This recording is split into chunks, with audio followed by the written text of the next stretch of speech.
تو جب اس کی عمر ڈھلتی ہے تو یہ تھک ہار کر بیٹھتا نہیں ہے، بلکہ یہ پہاڑوں پہ جاتا ہے اور وہاں پہ خود اپنی چونچ سے اپنے پنکھ کو اکھاڑتا ہے، اپنی چونچ کو پتھر میں مارتا ہے، سارے پنکھ الگ کر دیتا ہے اپنے جسم سے، اور پھر اس کے جسم میں نئے پنکھ نکل آتے ہیں، اور پھر ایک نئی توانائی اور انرجی کے ساتھ وہ پھر سے اپنی زندگی کا سفر شروع کرتا ہے، یعنی ایک نئی زندگی پھر سے شروع کرتا ہے۔ اسی لیے اقبال کی شاعری میں شاہین بطور استعارہ بہت زیادہ استعمال کیا گیا ہے۔ مریم پبلک اسکول کا یہ سالانہ اجلاس، اینوئل فنکشن ڈے، واقعی بہت شاندار مرحلے سے گزر رہا ہے۔ میں اس پروگرام میں پہلی بار شرکت کر رہا ہوں۔ ایک عرصے سے اس اسکول کا نام سنتا تھا، لیکن کبھی یہاں پہ قدم رکھنے کا موقع نہیں ملا تھا، لیکن بہت ہی میں شکر گزار ہوں یہاں کے مینیجر جناب ظفر اقبال صاحب کا، انہوں نے مجھے بطور مہمان اعزازی شرکت کرنے کا موقع دیا۔ چونکہ ہم لوگ ایک تعلیمی پروگرام میں شرکت کر رہے ہیں تو بات کی تعلیم ہی کی ہونی چاہیے۔ اگر ہم اسلامی تعلیمات کو دیکھیں تو نبی اکرم صلی اللہ علیہ وسلم کا وہ فرمان ہم سب کے سامنے ہے کہ طلب العلم فریضۃ علی کل مسلم، کہ علم کا حاصل کرنا ہر مسلمان پر فرض ہے، چاہے وہ مرد ہو یا عورت ہو، اس میں کوئی قید نہیں لگائی گئی ہے، اور علم کی بھی کوئی قید نہیں لگائی گئی ہے، لیکن بنیادی طور پر اس سے مراد دینی علم لیا جاتا ہے، دینی علوم کو لیا جاتا ہے۔ لیکن ہمیں دنیا میں زندگی گزارنے کے لیے دینی علوم کے ساتھ ساتھ عصری علوم کی بھی ضرورت ہے۔ علم اور تعلیم کی کتنی اہمیت ہے یہ نبی اکرم صلی اللہ علیہ وسلم کی حیات مبارکہ اور آپ کے دور سے ہم سمجھ سکتے ہیں۔ غزوہ بدر جو سن 2 ہجری اور اسی مقدس رمضان المبارک میں ہوا تھا، آپ جانتے ہیں اس غزوہ میں مسلمانوں کی فتح ہوئی تھی، اور اس کے مقابلے جو مکہ کے مخالفین تھے جنہوں نے مدینہ والوں پہ یعنی مسلمانوں پہ حملہ کیا تھا، اور جنگ کے بعد جب کفار مکہ یا مشرکین مکہ کے بہت سے لوگ قیدی بنائے گئے تو بعض قیدیوں کو فدیہ ان سے لے کر چھوڑ دیا گیا، اور بعض جو ان میں سے پڑھنا لکھنا جانتے تھے ان کو یہ کام سونپا گیا، اس شرط پر ان کو رہا کیا جائے گا کہ وہ ہمارے 10 بچوں کو پڑھنا لکھنا سکھائیں، یعنی مسلمانوں کے 10 بچوں کو وہ لوگ پڑھنا لکھنا سکھائیں، کیونکہ اس وقت بہت ہی کم پڑھے لکھے لوگ تھے جن کو ہم امیوں پہ گن سکتے تھے۔ تو یہ نبی کرم صلی اللہ علیہ وسلم کے اس عمل سے ہمیں یہ بات بخوبی معلوم ہو جاتی ہے کہ تعلیم کی اہمیت کیا ہے۔ لیکن افسوس کہ اس وقت ہم دنیا میں سب سے زیادہ پچھڑی ہوئی قوم ہے تعلیم کے میدان میں۔ اگر ہم دورے بنو امیہ اور عہد عباسی کا جائزہ لیں تو وہ وقت سائنس، ٹیکنالوجی اور تعلیم کے لحاظ سے گولڈن پیریڈ تھا مسلمانوں کا، کوئی ثانی نہیں تھا دنیا میں۔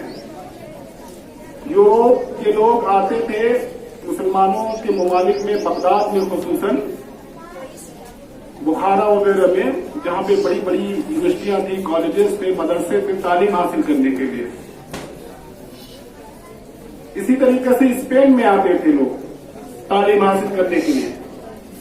उस वक्त पूरा यूरोप जहालत के दौर से गुजर रहा था, तारीकी के दौर से गुजर रहा था, और इसका एतराफ बहुत से यूरोपियन मुहक्किकीन ने, स्कॉलर्स ने, राइटर्स ने किया है अपनी किताबों के अंदर। वहां पे आज जो साइंस टेक्नोलॉजी का सुनहरा दौर है, इसका हम कह सकते हैं ये बात पूरे वसूल के साथ कि उन्होंने इसका चिराग जो था मुसलमानों से जलाया था। इसी तरीके से उस वक्त जितने भी साइंसदान हुए, चाहे जाबिर बिन हय्यान हो या अबू रेहान अल-बैरूनी हो या अबू अली सीना हो या अबू नसर हो, अनगिनत नाम है।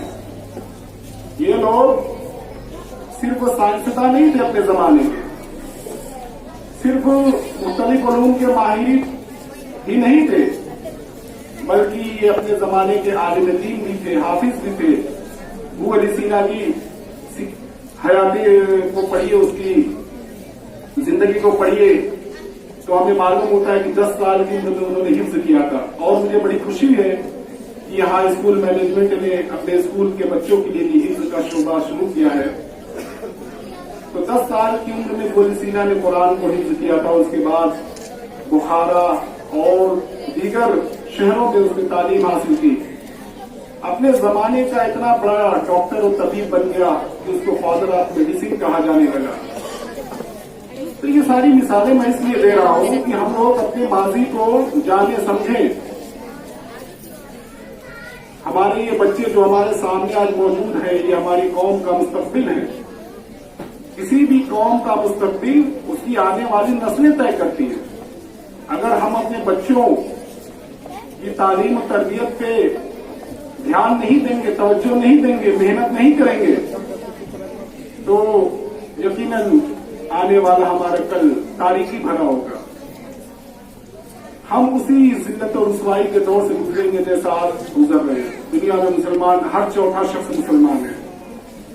दुनिया में हर चौथा शख्स मुसलमान है आज की डेट में। लेकिन आज देखिए क्या सूरत हाल है। सच्चर कमेटी की रिपोर्ट जो 2005 में जस्टिस राजेंद्र सच्चर की रहनुमाई में गवर्नमेंट ने बनाई थी और 2006 में उसने रिपोर्ट को पेश किया था, जिसे पार्लियामेंट में पेश किया गया। उसमें एक ऐसी हकीकत मुसलमानों की, हिंदुस्तानी मुसलमानों की बयान की गई है कि अगर आप उस रिपोर्ट को पढ़ें तो आप खून के आंसू रो देंगे।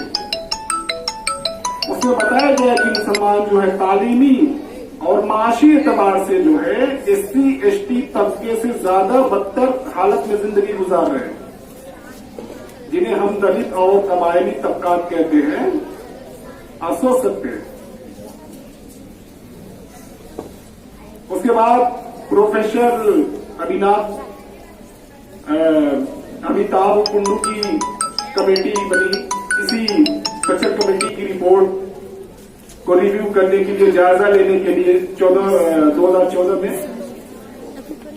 तकरीबन 9 साल बाद कि क्या बेहतरी आई मुसलमानों की हालत में, उनका तालीमी ग्राफ कुछ ऊपर उठा कि नहीं, उनकी माशी हालत, समाजी हालत बेहतर हुई कि नहीं। तो उसने जो अपनी रिपोर्ट पेश की उसमें यही लिखा कि तालीमी और माशी हालत में कुछ खास बेहतरी नहीं आई है जिसका जिक्र किया जा सके, बल्कि हाँ मुसलमानों में एक बेदारी आई है।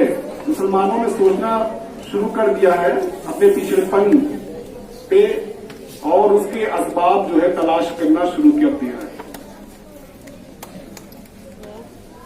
ये सूरत हाल। इसी तरह रंगनाथ मिश्रा कमेटी को आप पढ़े, महमूदुर रहमान कमेटी को पढ़े, ये सब मुसलमानों के हवाले से बनी हुई कमेटियां थी जिसमें हमारी पिछड़ेपन की दास्तान है।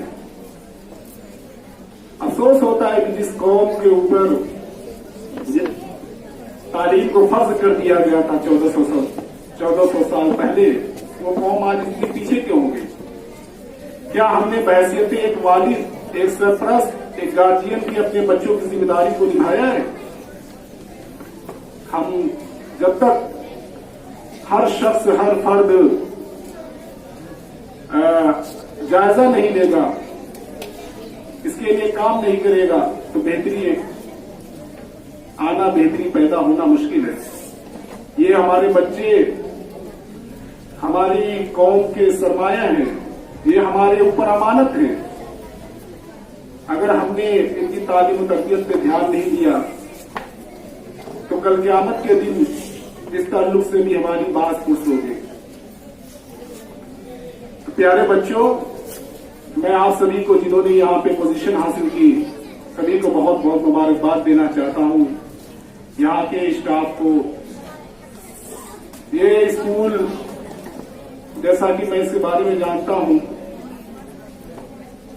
2010 में इसकी फाउंडेशन रखी गई और तकरीबन 14 साल होने को हैं। बहुत अच्छा सफर इसने तय किया है। 70-80 बच्चों से ये स्कूल शुरू हुआ और आज तकरीबन 300 से ज्यादा बच्चे हैं। तो बच्चों से मैं कहना चाहता हूं कि आप मेहनत से पढ़ाई करें। अगर आप तालीम नहीं हासिल करेंगे तो फिर बड़े होकर क्या करेंगे बताइए? या तो लूट चलाएंगे या ठेले लगाएंगे, मेरी बात ध्यान से सुने, या सब्जी बेचेंगे या कोई छोटी मोटी दुकान करेंगे या हुनर सीखेंगे। लेकिन अगर आप पढ़ लिख गए तो आप डॉक्टर बन सकते हैं, इंजीनियर बन सकते हैं, टीचर्स बन सकते हैं, प्रोफेसर बन सकते हैं, जज बन सकते हैं, आईएएस ऑफिसर बन सकते हैं, है ना। इकबाल ने कहा था ना कि सितारों के आगे जहां और भी हैं, अभी इश्क के इम्तिहान और भी हैं। तो ये दुनिया जो है बहुत आपके लिए महदूद नहीं है, बहुत ही वसी है। आप कोशिश करिए, कोशिश करने वालों की कभी हार नहीं होती है। खुदी को कर बुलंद इतना कि हर तकदीर से पहले खुदा बंदे से खुद पूछे, बता तेरी रजा क्या है। तो जरूरत है हमें तालीम के मैदान में काम करने की और उसी के साथ साथ तरबियत पे भी जोर देने की। अगर हमने बच्चों की तरबियत नहीं करेंगे तो बड़े होकर इनके मुर्तद होने का डर है। जैसा कि आजकल हम देखते हैं, खबरों में पढ़ते हैं, सोशल मीडिया में पढ़ते और देखते हैं, क्या है कि इर्तिदाद का शिकार हमारे बच्चे हो रहे हैं और उससे पढ़े लिखे बच्चे हो रहे हैं, तालीम याफ्ता हो रहे हैं, नौकरी पेशा हो रहे हैं। तो इसकी वजह यह है कि उनकी दौरान तालीम, उनके बचपन में सिर्फ एक ही पहलू पे ध्यान दिया गया, तालीम तालीम तालीम, तरबियत को यस्सर नजरअंदाज किया गया। तो जिसका नतीजा आज हमारे सामने है। मैं ज्यादा बातें न करते हुए एक बार फिर स्कूल मैनेजमेंट का शुक्रिया अदा करता हूं और आप सभी के साथ मेरी दुआएं, मेरी नेक ख्वाहिशात हैं। इंशाअल्लाह जब भी कभी मुझे याद किया जाएगा मैं हाजिर रहूंगा।